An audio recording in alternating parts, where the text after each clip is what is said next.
সম্মানিত উস্তাদরা আছেন, সমস্ত উস্তাদরা আছেন, দেখেন আমাকে কোন খারিজি মাইন্ডসেটের লোক ছাড়া শিয়াবাদের তহমত আমাদেরকে কোন মায়ের ছেলে লাগাতে পারবে না।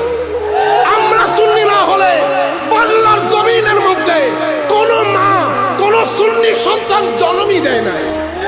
কি মনে করেন আপনারা?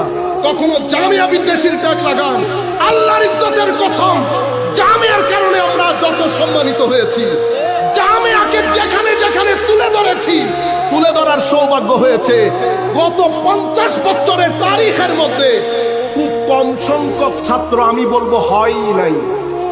সেই তৌফিক আল্লাহ আমাদেরকে দান করেছেন। আহলে সুন্নাত ওয়াল জামাতের ঘাড়ের ভিতরে খারিজিয়তের ওই উগ্রতা ঢুকে গেছে। দলিল থেকে সরে গেছি, উসুল থেকে সরে গেছি, ইবাদত থেকে সরে গেছি, সিজদার নূর থেকে সরে গেছি, আউলিয়ায়ে কেরামের